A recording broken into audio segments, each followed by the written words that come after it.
Hey, everybody. Good morning, good afternoon.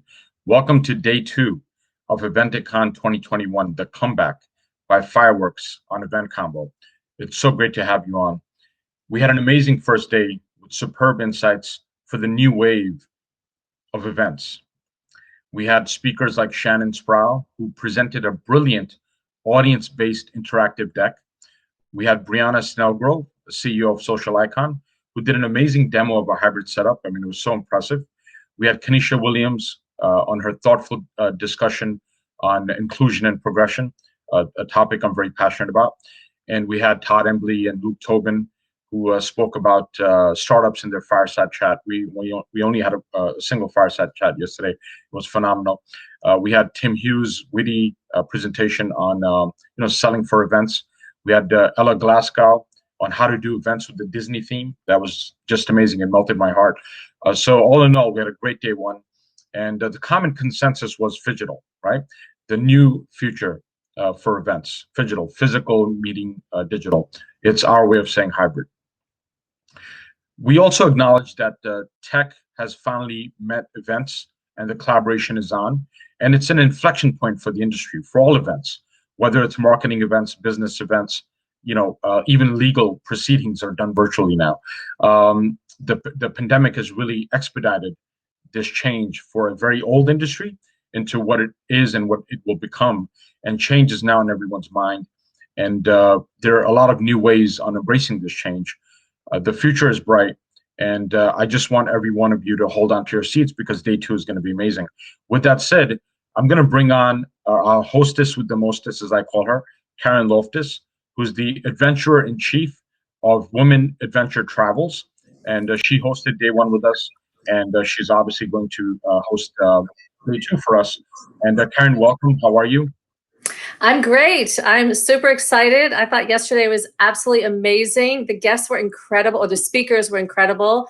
I learned so much, and I think this Phygital future is going to be bright for everyone. So I think the more insight that we get, the better everyone's going to move forward. So absolutely, Karen. And Karen, the reason I wanted to speak with you, obviously, in your amazing hosting of our entire industry event here, I wanted to also expand on a topic which I know is near and dear to your profession and to your heart, which is travel.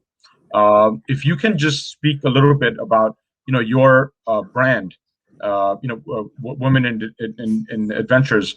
I would love to learn more about it, and then I have some questions for you. Absolutely. So my background is very varied. Having worked in entertainment, as a comedian, as a playwright, I performed all over the world. So I cut my teeth in travel really by performing globally. I've, toured as a comedian, Europe, Asia. I entertained the troops in Korea. I performed at Edinburgh Festival. I'm sure the UK folks yesterday would be impressed. I did that 4 times. So I've taken myself as a comedian and as a playwright around the world. And it was a very exciting, interesting life. And when I took a break, I was living in LA and someone asked me to work the red carpet. And I started initially interviewing celebrities in the red carpet, deciding whether or not do I want to move back to London or Barcelona. And then someone invited me on a press trip, which is how I ended up becoming a journalist. So I was always a writer, and I say I now put on the page what I once put on stage. I still travel the world and tell stories, but I segued into being a travel writer and have since been to 75 countries on assignment with Vogue and Forbes, Architectural Digest, all the in-flight magazines when they were still in existence, and had a really exciting, great life for the past 10 years traveling. And then I've since segued. I'm still a travel writer, but I've launched my own all-women's travel company called Women's Adventure Travels. So similar to everyone here who looks at venues, I too looked at destinations and thought, wow, I would really love to bring women here. This would be a great trip. So having produced events in LA for celebrities, having produced international tours as a comedian, I knew how to, in essence, a trip is a production. It too is an event. So it was an easy segue for me to kind of bring all my skill set to the table and really design these trips with different tour operators. We have 10 trips on the books: Antarctica, Mongolia, Chile, Peru. So everything is international. Zambia, Botswana, and South Africa. We have 1 domestic to Alaska. But right before COVID, I launched what's called What Weekenders, and it's probably more likened to what people do here in terms of events. Mhm. It's a way that I always say our company is like a deep dive. We take a deep dive into the community, but the What Weekenders is a skinny dip on a trip. So people can put a toe in the pool and then see if they want to check us out and do weekends or little weekends away. Karen, my, again, a lot more I have to ask you, but my immediate question is, are men allowed, or is it women only? Well, women's adventure travels are all women trips, and there's a feminine thread on the trip, meaning, I always say we feature great women and a few good men, but of course the men that we feature are great. Could be, any key people that are doing amazing things around the world, but we like to have a feminine lens so that you see the trip, whether it's a female hotelier, a chef, the local village women. But I have gotten a lot of requests for people that want me to book trips and say, hey, can you book a trip for me, for my family, for my company?